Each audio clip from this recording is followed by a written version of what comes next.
Como é que os teus filhos te conseguem tirar do sério? Ai, como é que me conseguem tirar do sério? É serem muito needy, sabes? Nhe, assim, muito. Quando eu não estou muito bem, eles querem muito de mim, e mamar, querem demasiados mimos. Isso tira-me de sério. O que é que te acalma? Respirar. Respirar profundamente, lentamente, fazer uma pausa, só parar, fechar os olhos e respirar, mais nada. Pode ser 10 segundos, já é uma grande diferença. E o que é que te inspira para uma vida mágica? Inspira-me os sorrisos, o amor, os relacionamentos, de ver conexão entre pessoas, de sentir conexão. Isso inspira-me imenso. E conexão com... Estamos aqui agora, não é? E sentirmos conectados com este momento, com as pessoas que cá estão, com isto que está aqui. Onde é que sabes que o teu tempo foi mesmo bem empregue? Olha, quando olho para os meus filhos, ainda hoje de manhã estava a dizer ao meu marido, sinto tanta gratidão quando vejo quando eles colaboram, quando vejo a forma como eles se relacionam. Sinto que o meu tempo, aquilo que eu invisto na parentalidade, que vale mesmo a pena. E a tua palavra preferida? A palavra preferida que me aparece agora é serenidade. Tão bom. Serenidade, sim. Sabes que eu tinha essa ideia antigamente, dizia que queria ser uma pessoa serena. E hoje em dia as pessoas muitas vezes dizem, mami, és tão serena. Eu, uau, isso é bom. Acho que isso é bom.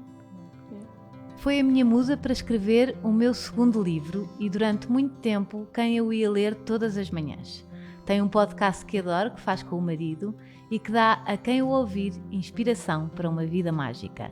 Eu acho que mágica é mesmo ela e já vão perceber porquê. É sueca, nunca sei dizer o seu apelido, mas também já quase todos a conhecem. Tenho a Mia na caravana e estou super feliz. Ai, eu também.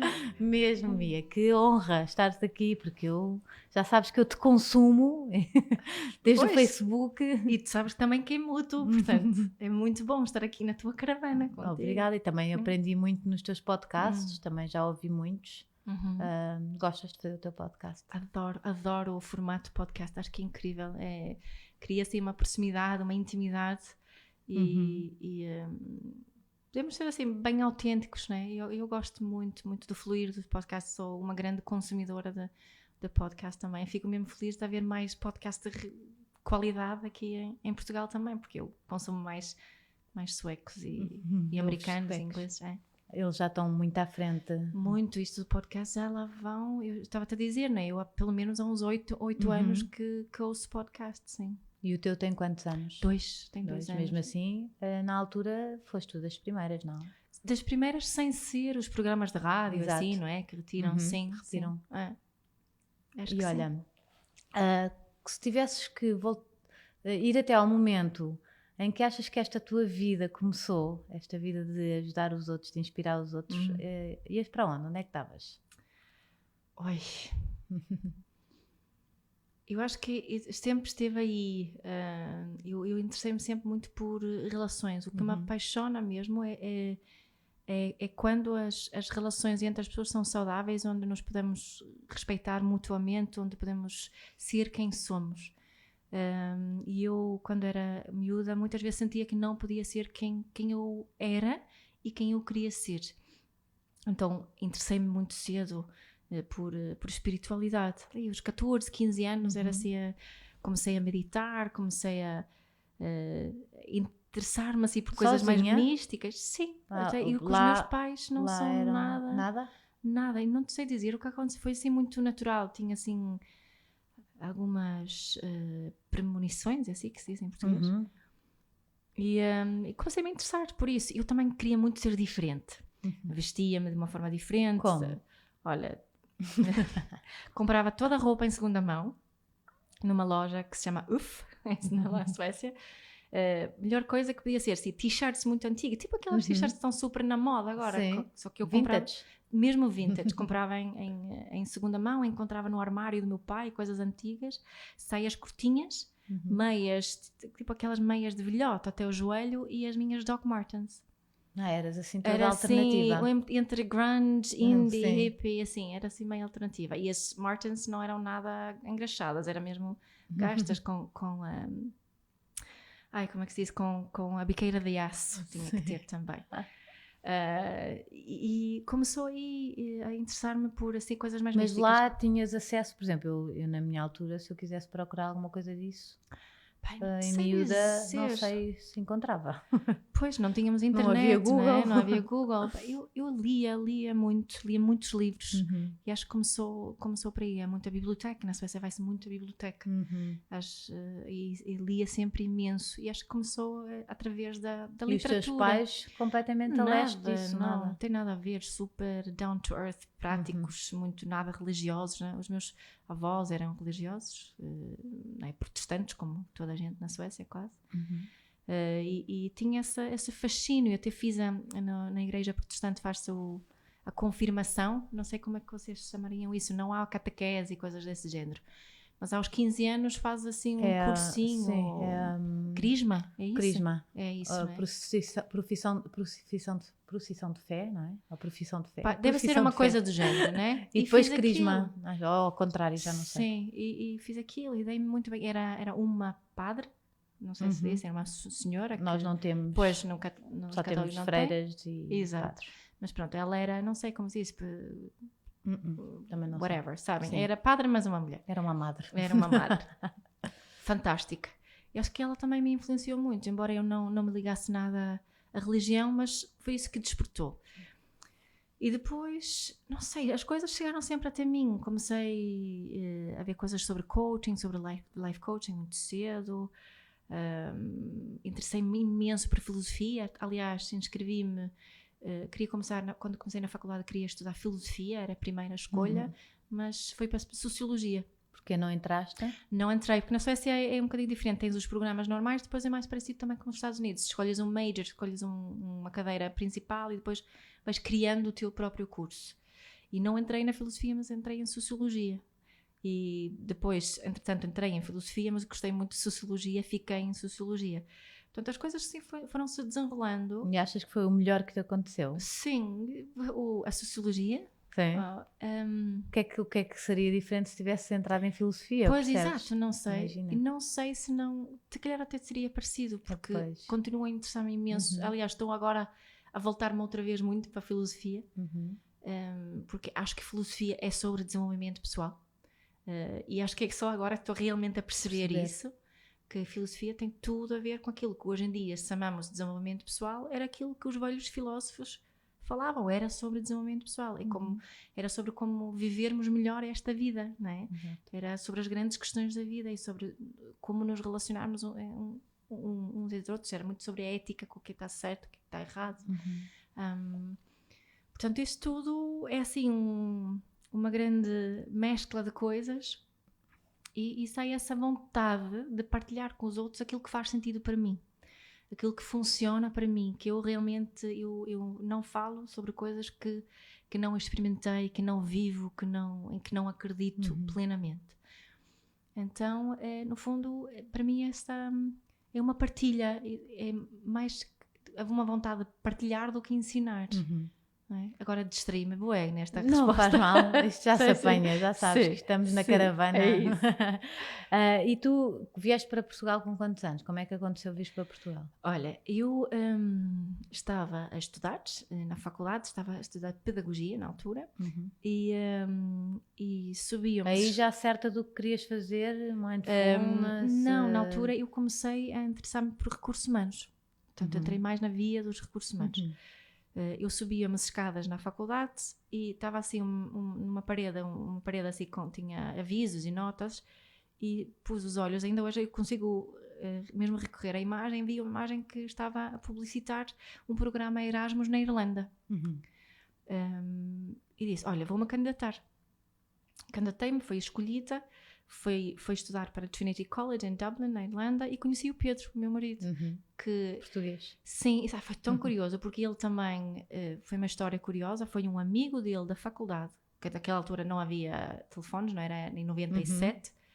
um amigo dele de faculdade foi de propósito autocarro para a casa dele para dizer que abriu uma vaga para este mesmo programa, foi bater-lhe a porta para lhe dizer. Pois, como nós fazíamos antigamente. Exato. E as coisas tipo, funcionavam. Yeah. E ele foi à mesma. E ele foi a mesma, mas ele não sabia muito bem porquê que foi. E era tipo o último dia da candidatura e o Pedro... E porquê que o amigo dele achou que ele... Pois, não ia ir? sabe, ninguém sabe. Ele é tipo o cupido. É, exato. Pronto, e o Pedro também foi escolhido e encontramos-nos lá. Em 98, no início de 98, no dia 15 de fevereiro. Vamos para lá. Pronto, e depois começámos a namorar. Logo? Relativamente foi paixão à primeira vista? Não sei que foi. Sim, deve Quando ter é que o sido. viste? Eu também consigo recorrer ao momento em que o vi. Estava numa reunião, estávamos aqui no início, no primeiro dia, ele estava à minha frente. Lembro perfeitamente. E foi assim uma conexão à primeira vista. Nem sei explicar. Foi mágico. Foi mesmo mágico. e começámos a namorar mais tarde, porque ele tinha namorado e eu tinha namorado. Foram acabar as coisas para trás. Mais ou menos. Pronto, e depois tivemos 3 anos para trás para frente e eu vim cá parar em 2001. Para viver com ele? Para viver com ele, não é? Portanto, eu voltei para a Suécia, acabei os estudos e vim, aliás, estava a escrever a minha tese e decidi escrever a tese porque podia estar à distância, então vim finalizar tudo aqui. E o que disseste aos seus pais? Eles também já estavam preparados? Pois, mais ou menos. O meu pai estava tipo 3 dias a chorar.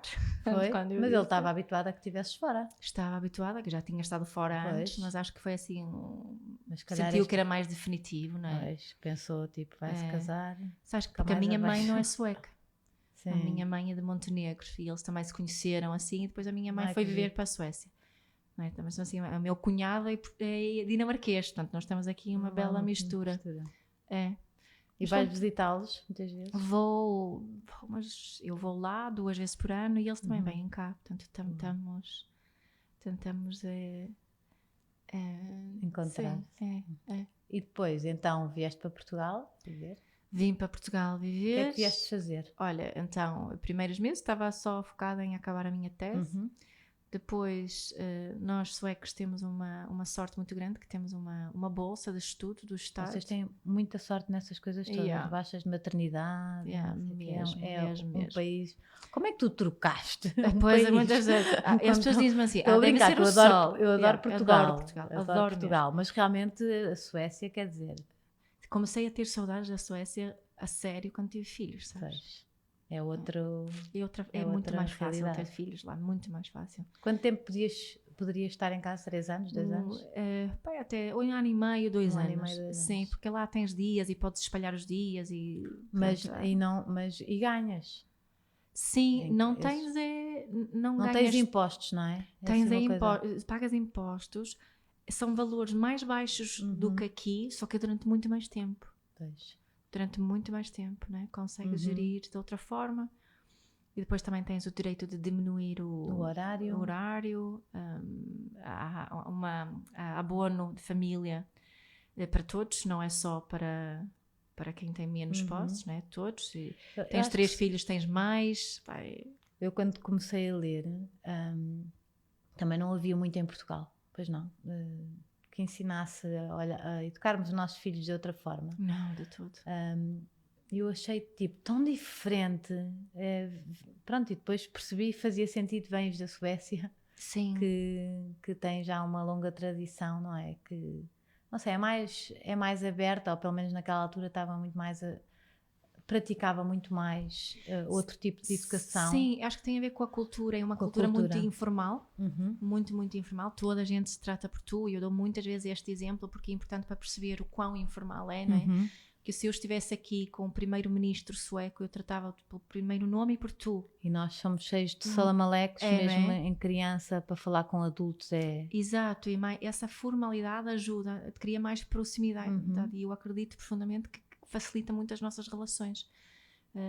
Essa informalidade. E tudo, mesmo as escolas e tudo, tens os Waldorfs, tens, não é? Sim, Waldorf não é muito grande na Suécia, mas tens muito Montessori, mas o que tem crescido imenso é a Reggio Emília, que acho que aqui em Portugal ainda, acho que é uma escola em Alcochete, Reggio Emília, não sei se há alguma coisa no Algarve, mas é assim em termos de pedagogias alternativas. Mas também é tipo maior. natureza, Muito escolhas. natureza. É obrigatório as crianças passarem tempo ao ar livre todos os dias, desde o jardim de infância, é obrigatório. Eu lembro que nós ficamos chateados que nos mandavam lá para fora quando estava a chover. Está a chover, não, e mas aqui às têm vezes que é apanhar. contrário, está a chover, vem para dentro, não Claro, é? claro. Os Então, miúdos chuva aqui faz não se mal, podem vão se molhar. constipar e a nós. E vocês muito mais frio. E obrigavam-nos a sair. E é muito mais frio do que Portugal, mas não é? muito mais. Aqui não está nada frio. Se calhar na Serra da Estrela, sim, mas aqui não está. Aqui não Mas está lá frio. também tem, eu também às vezes noto isso, esses países que são mais frios são mais aquecidos. Tu vais melhor preparado, tens um bom casaco, depois por dentro tens uma t-shirt, depois os sítios estão um calorão, não é? E aqui eu acho que às vezes se sente mais frio. Eu tenho muito mais frio em Portugal do que na Suécia. É verdade. Mas muito mais, mas é dentro das casas. Pois é. Nós dizemos que não há mau tempo, só a roupa inadequada. A roupa inadequada, exatamente. Nós não nos sabemos vestir para o frio. Não, eu brinco muitas vezes com isso nas minhas palestras, assim, não é? Porque aqui as pessoas acreditam que o frio faz mal. Lá achamos que o frio faz bem. E põem até as crianças a dormir cestas ao ar livre. Sim. É? Há creches, jardins de infância, onde passam o dia todo ao ar livre. Imagina. Não é?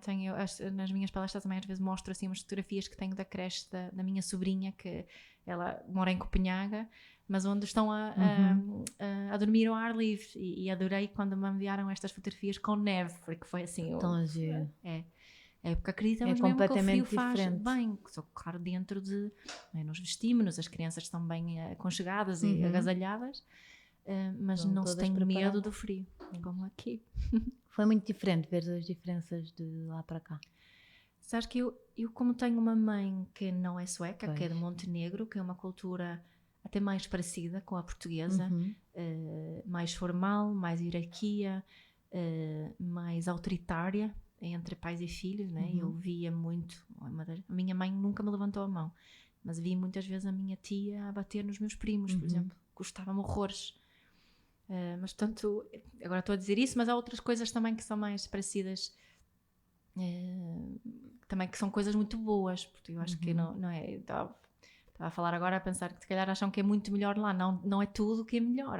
Eu adoro Portugal, é coisas muito, adaptei-me super bem, mas acho também porque já tinha essa outra experiência de cultura diferente.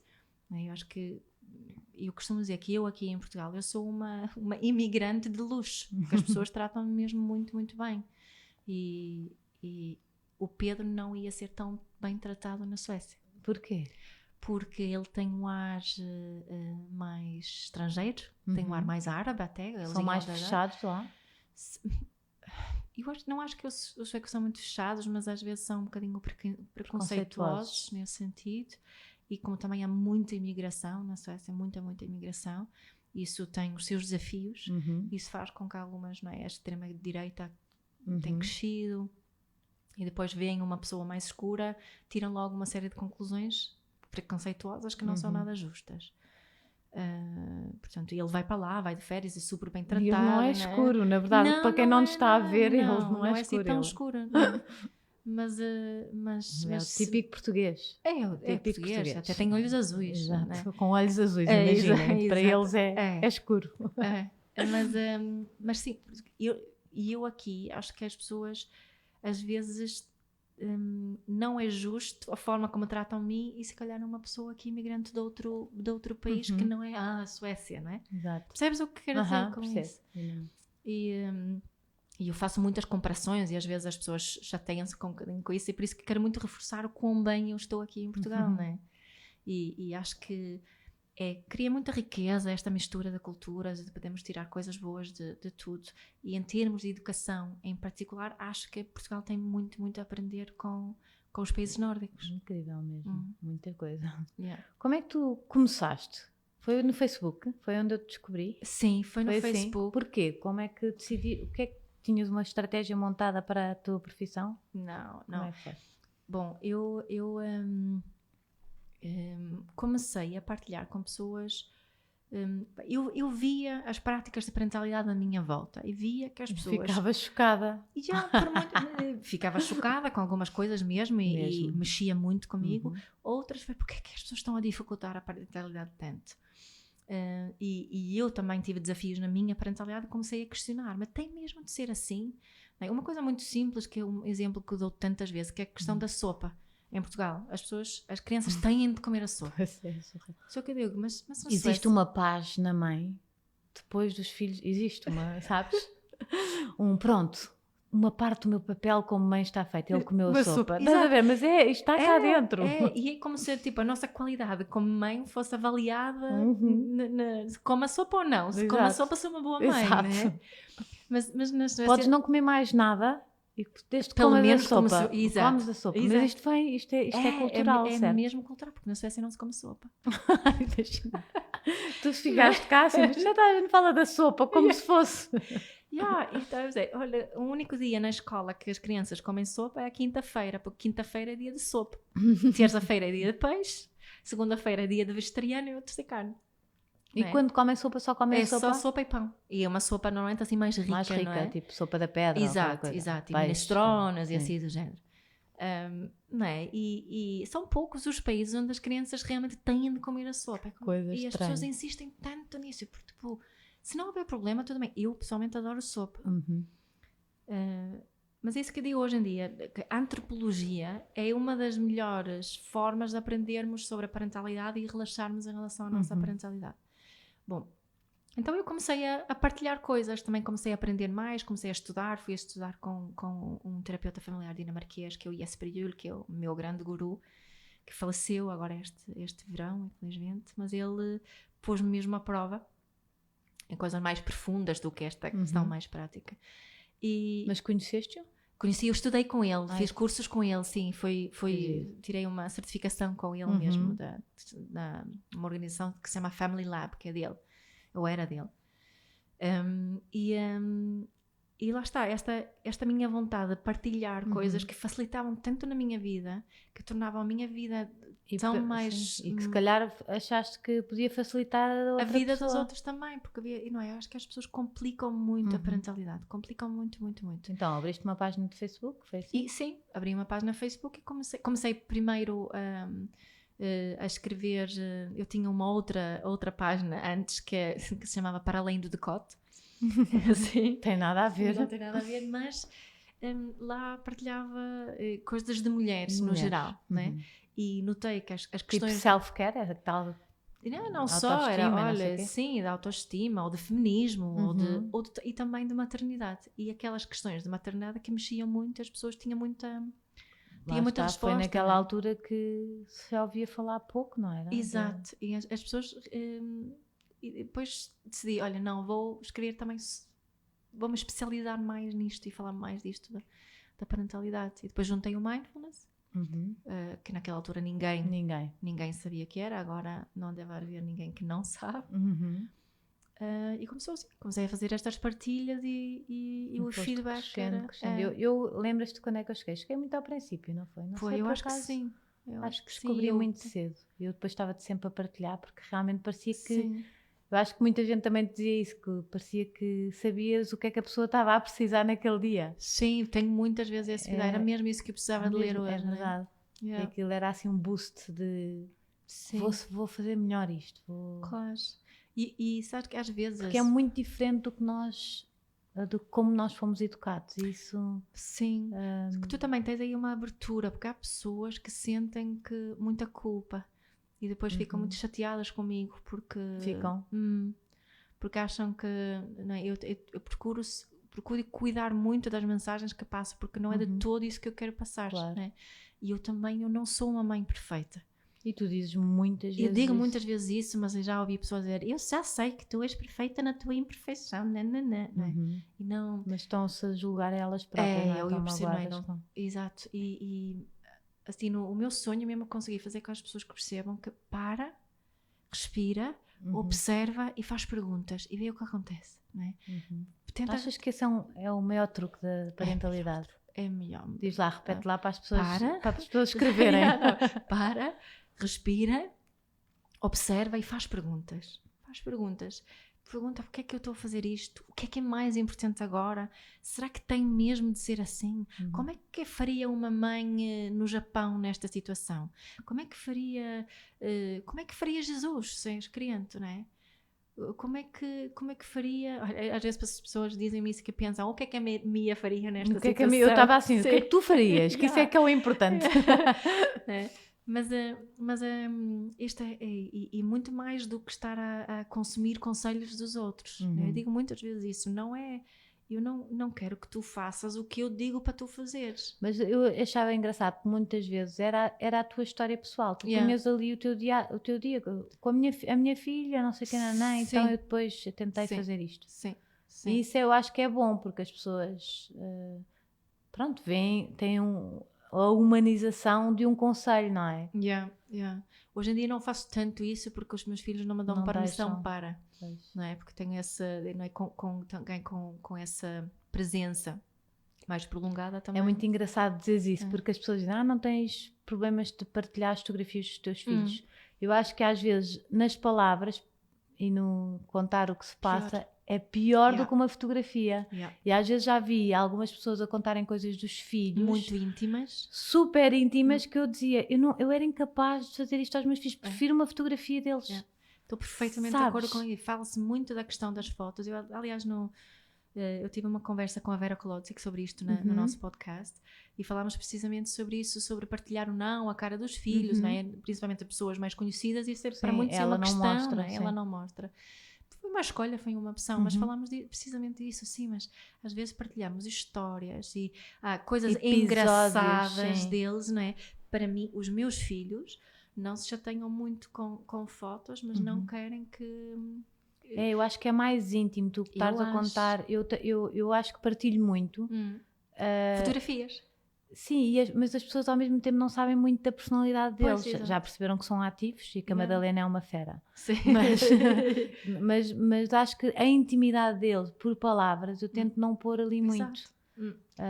Pois, e por isso que eu deixo, hoje em dia, escondo mais as histórias, digamos assim. Pois, né? e tentas ser mais em conselho, mas na verdade é a tua profissão agora, não é já só uma partilha. Exato.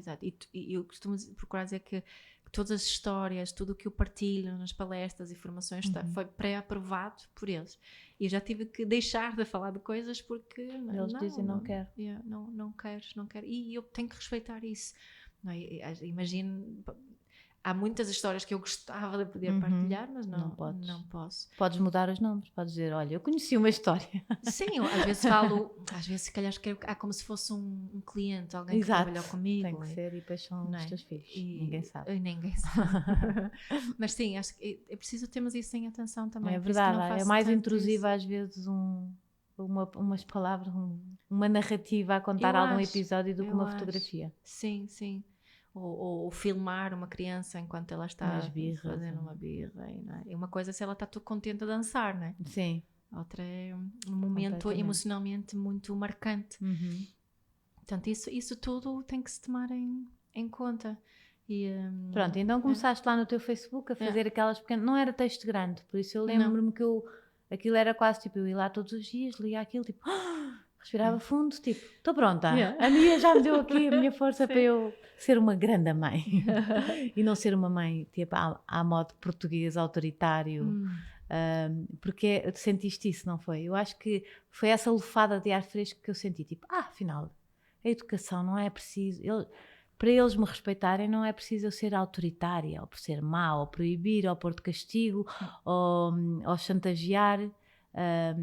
se bem que eu acho que isto está muito na nossa cultura, mas não é preciso, tu consegues. Não é nada preciso. E só conseguimos fazer essa mudança se fizermos um trabalho pessoal como pais, né? De eu perceber de onde que vem essa minha necessidade de ser autoritária, o que é que eu estou a procurar, né? Há autores que falam disso é como se nós estivéssemos a compensar aquela supressão, aquela diminuição que vivemos na infância. De repente temos nós o poder, e era como se fosse uma vingança sobre os nossos filhos. Isso é um bocadinho forte pensar assim, não é?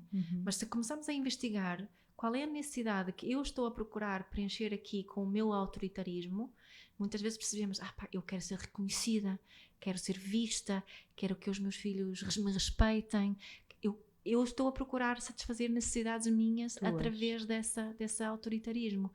né? E estou a despejar esta vontade toda por cima de seres que eles amam-me como eu sou, sim, não é? E às vezes até outros stresses da vida Também. e que acabam por ser os nossos filhos que Sim, levam por tabela, se não é? calhar nós no trabalho não temos conseguimos coragem isso, de... então chegamos a casa e é Há assim, né? Com isso há uma nova forma de comunicar com os filhos. Sim. Aprende-se, como por exemplo... Bom, o que eu acho que a única real ferramenta que nós temos na parentalidade é o diálogo e a capacidade de nós falarmos sobre aquilo que precisamos, sobre aquilo que sentimos e sobre aquilo que queremos e aquilo que observamos, né? Nós podemos falar sobre eu vejo isto e isto faz-me sentir alguma coisa. E um exemplo mais prático, eu vejo que esta sala agora está uma grande bagunça. Eu estou muito cansada e estou assim um bocadinho ansiosa por causa de coisas de trabalho, por exemplo. E eu preciso de mais ordem. Acham que podemos desarrumar isto agora e fazer uma coisa mais calma? É só um exemplo muito prático. E achas que eles cooperam assim? Eles vão colaborar nesta situação se sentem que somos autênticos e não manipuladores. Se sentem que é verdadeiro e que sentem que estamos a fazer isto com conexão e não só porque... é facilmente só mais uma ordem, não é?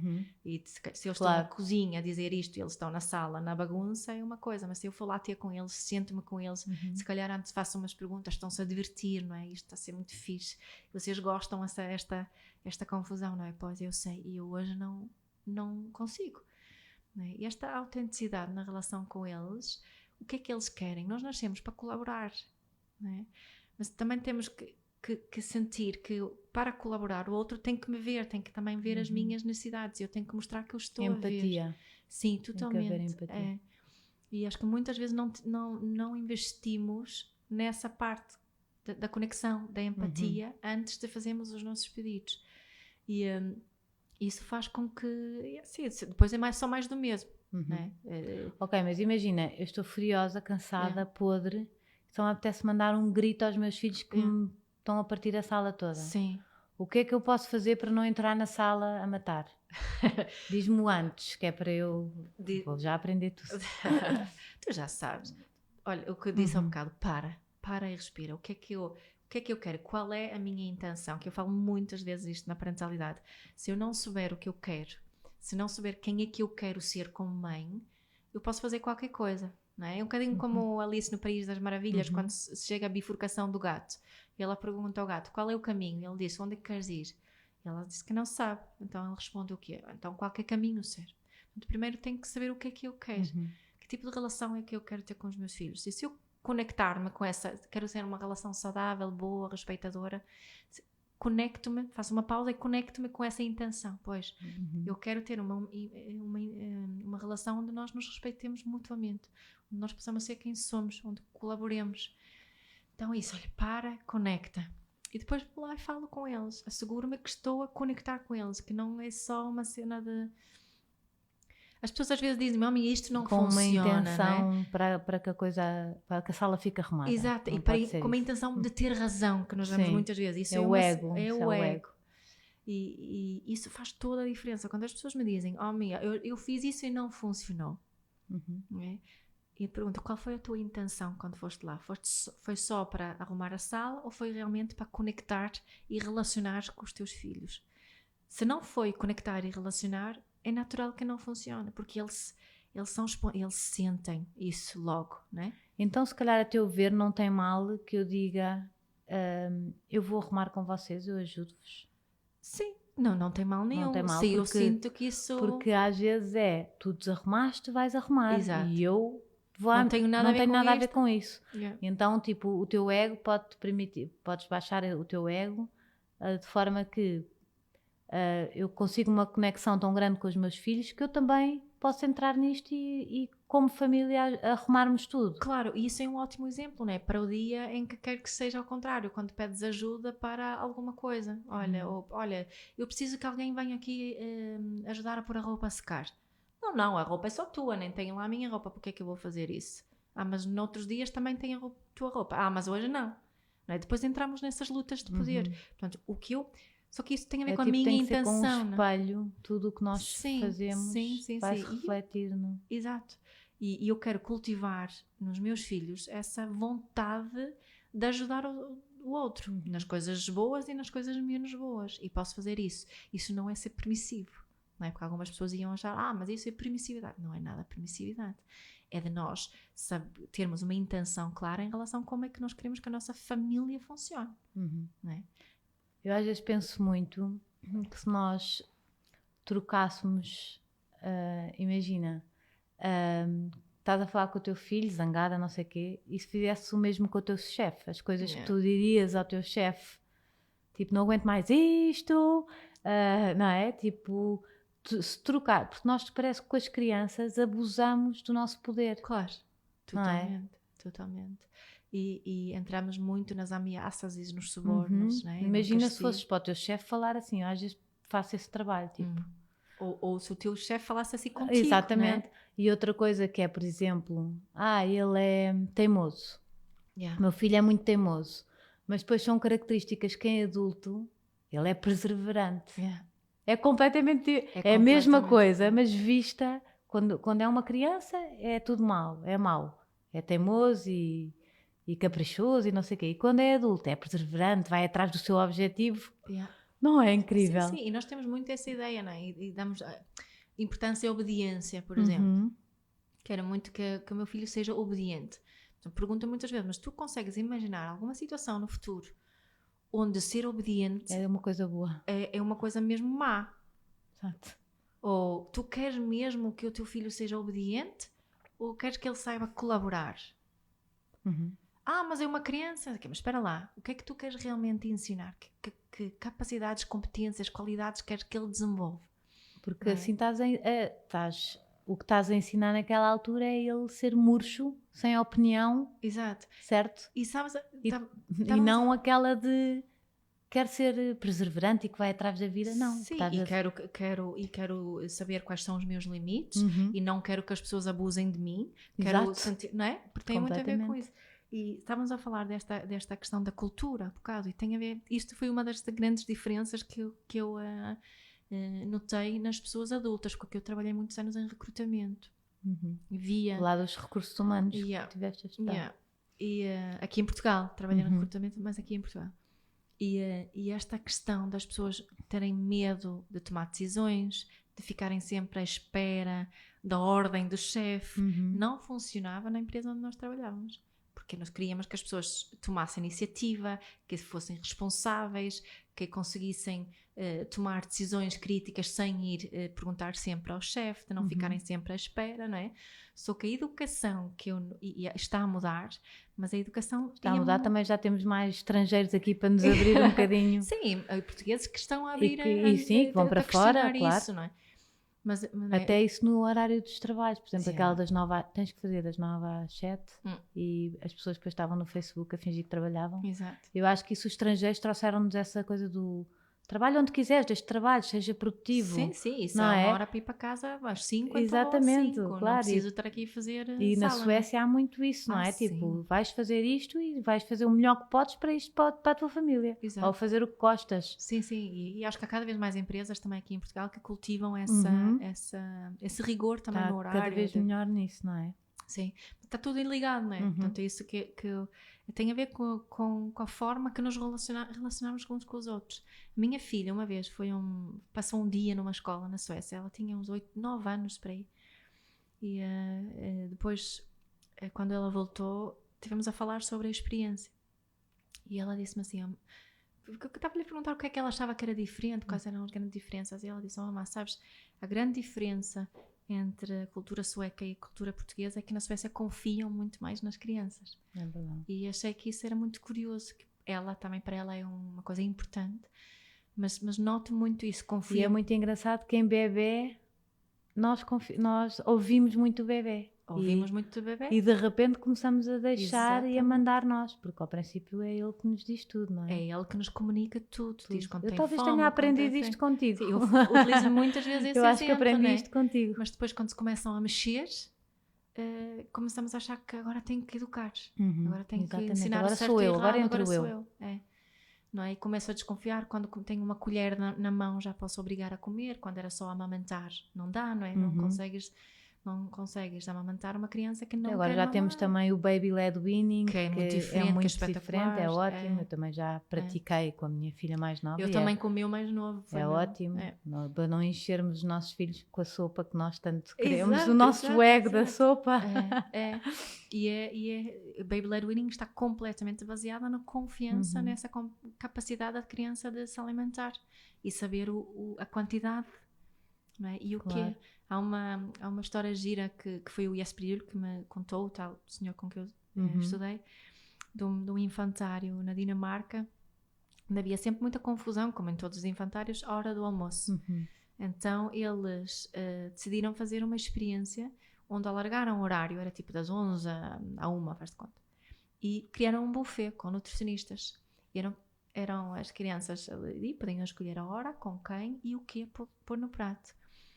Passado um mês, todas as crianças compunham um prato nutricionalmente equilibrado. Nos primeiros dias não, era tipo só massa e pepino. Mas as instruções das educadoras eram: não podem interferir nem no horário, nem com quem, nem o quê, nem a quantidade.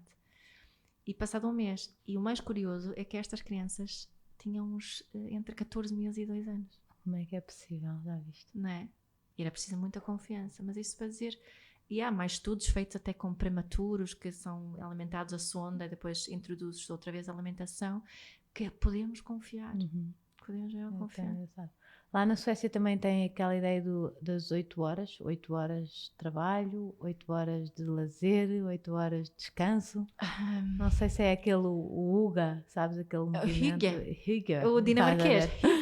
Diz lá o teu nome, pera, Micaela? Ven.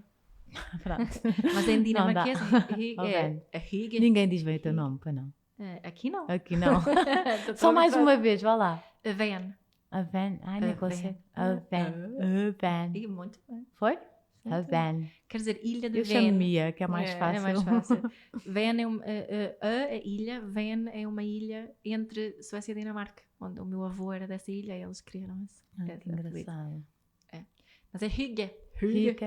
É de lá ou é vizinho? É dinamarquês. É dinamarquês. Mas não tem essa coisa, mas tem mais ou menos a mesma filosofia. Sim, eu acho que há mais work-life balance, não é? Há mais essa... tempo para ti. Porque já descobriram que se uma pessoa cuidar de si, é tal coisa. E as empresas estão mais atentas a isso e começa a haver cada vez mais empresas também aqui em Portugal. Em Portugal. E chamam-te? Olha, tenho assim por acaso hoje tenho uma reunião numa empresa, precisamente porque querem introduzir um projeto onde vão de parentalidade consciente dentro da empresa. Começa a haver, e eu acho que era mesmo muito importante haver mais empresas a apostarem nisto. Já até nas prisões, certo, eu já ouvi falar disto. Sim, mindfulness nas prisões. Mindfulness. Agora estava a falar de parentalidade mesmo. Mindfulness, sim, nas empresas já está. Já está muito. E também vais? Às vezes, sim. E escolas? Gostava muito. Também já começa só a ouvir. Sim, muito. Eu não trabalho com crianças, eu só trabalho com adultos. Mas há cada vez mais pessoas que trabalham com mindfulness para crianças e inteligência emocional também. Deixa-me só deixar aqui uma salvaguarda em relação a isso. Se...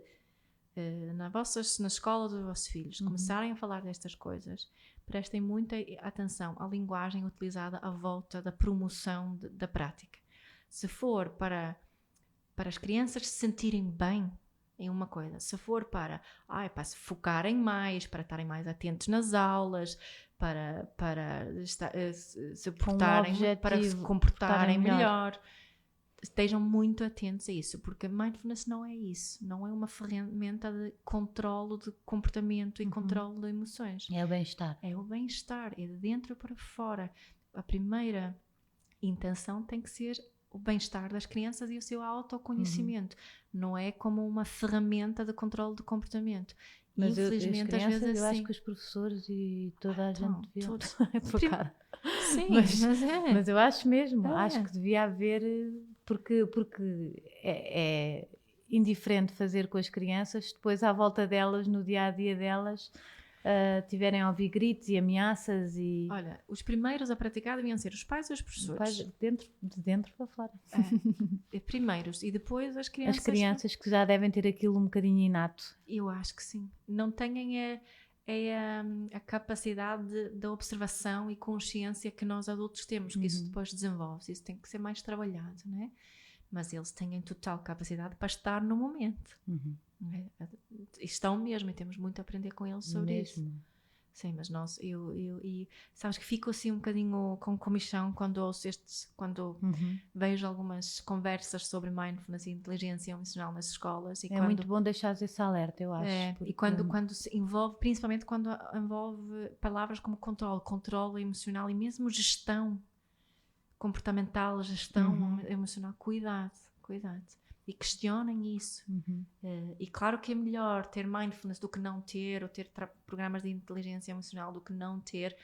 E eu acho que é preciso estarmos muito atentos a isso, como está muito na moda, não é? E mesmo nas empresas, é exatamente a mesma coisa nas empresas. Não é? Portanto, sim, temos o nosso sentido crítico ligado um bocadinho, qual é a intenção, mais uma vez, que é das coisas que eu mais falo, né? Qual é a intenção por detrás de termos aqui um programa de mindfulness na empresa ou na escola. Que conselho darias agora a uma pessoa que nos esteja a ouvir e que pense, eu não vou dizer estou errada, porque não há errado na parentalidade, certo? É o que me vais dizer. Sim. Rita, não há errado na parentalidade. Mas que eu quero fazer diferente. Eu fiz até agora porque... Foi o que eu sabia melhor. É o que eu sabia. Foi o que conselho davas assim para Olha, então começarem? Vou voltar à intenção outra vez. A primeira coisa é, olha, qual é a minha intenção? E não a intenção em relação aos teus filhos, as capacidades dos teus filhos, ou o que queres que eles sejam. Imagina, as pessoas dizem-me, quero que o meu filho seja honesto, respeitador e empático. Ok, então a pergunta é, quem é que tu tens de ser para isso poder acontecer? Como é que podes permitir que o teu filho desenvolva empatia, respeito e honestidade? Tu tens que ser essas coisas. Isso não é uma grande carga para a pessoa? Tem que ser isso tudo para o meu filho ser? Mas tem que ser isso tudo sempre. Tens que ter essa intenção. Okay. E também te vais tornando melhor. E vais-te tornando melhor. Porque a intenção é a única forma que me consegue mostrar se eu estou a fazer bem ou que podia fazer melhor. Não é? Porque eu às vezes desvio-me e pergunto-me, isto que eu fiz agora, não é? Vou-te contar uma história pessoal. No outro dia estava a ajudar o meu filho mais novo ele tinha que escrever uma história. Ele estava cansado, eu estava cansada. E ele basicamente queria que eu escrevesse a história. E eu não queria escrever a história. Eu tentava-lhe fazer assim umas perguntas e ele entrou assim numa situação. Eu não pedi autorização para partilhar esta história. Ai, meu Deus. Ele não ouve. Mas é sobre mim. E eu passei-me. Já não aguento mais. E atirei assim um caderno para a mesa. Que ninguém imagina a mim a fazer isto. Só um aspecto. Mas atirei assim. Ok. E ele foi embora super amoado. E eu fiquei... Ele não ficou de boca aberta a olhar para ti assim... Isto não é ele fica... Não acontece muitas vezes, é verdade. E já aconteceu antes.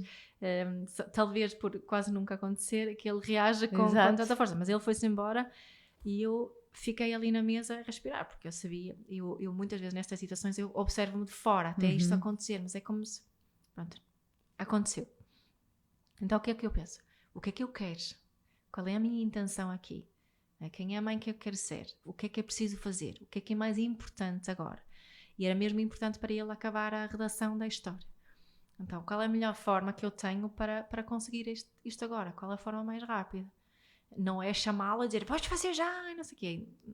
Seria talvez o mais fácil, não é? Foi lá para cima, ele estava metido na cama debaixo do cobertor a chorar. Eu fui lá, deitei-me ao lado dele, sem dizer nada, e ele assim mexer-se um bocadinho, depois lentamente pus-me debaixo do cobertor e ele afastou-se de mim. Eu dei assim um bocadinho de espaço, pus uma mão assim na barriguinha dele e ele afastou-se outra vez, e depois andámos aqui neste jogo até ele se abraçar a mim e eu pedi desculpa.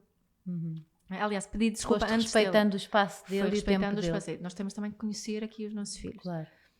E depois pedi desculpa, ele pediu também desculpa, abraçámos ali um bocadinho, aqui, este período se calhar não demorou mais de 10 minutos, e fomos lá para baixo, sentámos-nos e ele escreveu a história, utilizando a estratégia que eu tinha proposto, que era eu fazer perguntas e ele respondia as perguntas, responder a história. E depois, no fim, podemos falar sobre aquilo que aconteceu. Falámos sobre o que acontecia antes, o que aconteceu depois. Falámos sobre o que é que ele aprendeu com aquela situação e como é que ele podia fazer numa próxima vez. E mais uma vez pedir desculpa. E é uma desculpa com ponto final. Não é desculpa, mas tu estavas a ser... Não e depois ir lá sempre buscar aqui. Exato. É uma desculpa. Isso é um exemplo onde eu vou buscar qual é a minha intenção. A minha intenção é ser empática, a minha intenção é ajudá-lo a criar bons hábitos de estudo, a minha intenção é estimular a criatividade dele, a minha intenção é estar aqui plenamente com ele. Então... Isso é uma coisa que se pratica, assim, pode não ser imediato logo, mas se uma pessoa fizer disso uma forma de estar, uma forma de vida, fica lá sempre alguma coisinha. Fica, sabes, é como se eu quero ter uma barriga lisa, eu tenho que ir ao ginásio, certo? Exato. E não é uma vez por semana. É como um músculo. É como um músculo. É mesmo como um músculo. Eu treinar... Por isso eu não queria que as pessoas que nos estão a ouvir achassem tipo, eu não consigo. Tipo, Pois logo não. quando tu disseste isso. Não. Tipo, chegar a esse nível de vou pedir desculpa, vou Não. chegar ao meu filho, depois volto e vou fazer o trabalho como... há pessoas que podem pensar, para mim isso não dava porque eu não tenho forças para isso, não tenho... E está tudo... Também, o primeiro passo é admitir que eu agora estou muito, muito cansada. Então tenho que começar por aí. Se eu estou muito, muito cansada, tenho que começar por assegurar que tenho descanso suficiente. Não é? É uma coisa de cada vez. E só essa mudança de ter descanso suficiente já vai mudar a forma como me relaciono com os outros, não é? Porque eu, quando estou com muito sono, com muito fome, eu não sou mais a pessoa mais simpática do mundo. Pois. E às vezes pode-se pedir, se calhar, ajuda ao marido, à avó. Óbvio, sim. E sim, substitui-me só aqui um bocadinho. Sim, para e eu é permitido descansar. fazer isso. Não temos que carregar tudo às costas, não é? Precisamos mesmo de saber pedir ajuda. E isso pode ser... lá está, não precisa de ser a nenhum profissional. Pode ser alguém que nos está próximo. E fazer isso... de uma forma assertiva e autêntica e não como a vítima ou nem culpando o outro se for o companheiro, não é?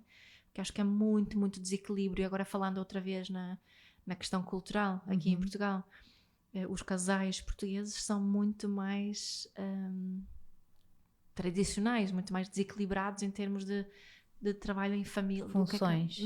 Do que nos países nórdicos está lá, é muito mais equilibrado. Muito mais já estamos melhor também. Está melhor aqui, está muito melhor, muito melhor. E noto isso também nas gerações mais novas, também se nota uma diferença, felizmente. Todas as mães que eduquem os seus filhos para fazerem tanto como as meninas, não é? Exato. E lá está, aquele exemplo antes, estavas a questionar se eu deveria ajudar ou não os meus filhos a arrumarem, não é? Começa também com estas coisas, né? De nós juntos em família fazermos de tudo. Sim, aquela ideia de que os rapazes não entram na cozinha, ou de que os rapazes não... O meu marido não sabia cozinhar quando nós juntávamos, não sabia pôr a máquina a lavar. O meu marido acho que não sabe pôr a máquina, se calhar já sabe, a da louça, a da roupa não. A da roupa o Pedro já sabe. Mas foi gozado por um amigo australiano, porque quer dizer, o australiano vinha para cá, eles também fazem tudo. Claro. Ele, tipo, não sabes fazer a tua laundry. Sim, chocado. Mas o Pedro, agora a minha filha já sabe, agora o próximo a aprender acho que já está melhor, porque as mães também trabalham agora hoje em dia e os filhos têm que ajudar de igual forma, não é? Seja rapaz, rapariga. Sabes que eu procuro... eu há bocado utilizei a palavra ajudar também, mas procuro evitar essa palavra, porque eu não preciso de ajuda, nem do meu marido, nem dos meus filhos. Preciso que todos façam a sua parte. Claro. Ou nós precisamos que todos façamos. Para o bem-estar geral, não é? Exato. E às vezes os meus filhos passam a vida, não sei se os teus, calhar, já estão educados de outra maneira, mas os meus passam a dizer, mas isto não é meu, eu não vou arrumar isto porque isto não é meu. E eu disse, então, mas e se eu não arrumasse a roupa de toda a gente? Não se vestiam, não é? Passa a vida a dizer isto. Sim. E pronto, é educação, né? Nós temos aqui um projeto de família e nós pais somos os gestores desse projeto. muitas vezes a mãe é a principal gestora, isso que cansa tanto, não é? Que a mãe assume, ela tem um trabalho full-time e tem um trabalho total de gestora dos projetos de família. E nós mães temos que saber despedirmos de uma parte dessa gestão do projeto e dividi-la mesmo, e o pai tem que saber assumir também mais essa parte, chegar-se à frente. Mas é uma dança entre os dois. Claro. E quando os filhos também veem isso, também tendem, o que eu vejo, que tendem também a colaborar mais. Eu tenho muita sorte nisso, por acaso. Tens? Tenho muita sorte, é tudo partilhado. É? Com o meu marido, sim. Faz Sim, tanto como eu. Claro que temos coisas que gostamos mais de fazer. Um gosta mais de cozinhar. Sim, ele gosta de dar os pequenos almoços aos meus filhos. Eu odeio fazer papas, não sei porquê. Não gosto daquela coisa de manhã. Acho que como não gosto de tomar o pequeno almoço, despacha. É uma coisa que eu... E então às vezes vou-me maquilhar eu e ele dá o pequeno almoço aos meus, depois eu visto, que ele odeia vestir, a Madalena, não sei o quê. É giro, portanto estamos bem equilibrados. Sim. Depois há a questão das tarefas, mas também depois há a questão de ver necessidades e planear coisas, não é? Porque muitas vezes ouço mulheres a dizerem: o meu marido até ajuda em casa, não sei porque é que estou tão cansada, e ele até disse, mas eu ajudo, não sei. Porque nós queremos ir a tudo, eu acho. E somos muito exigentes. E achamos que as coisas têm que ser a nossa maneira.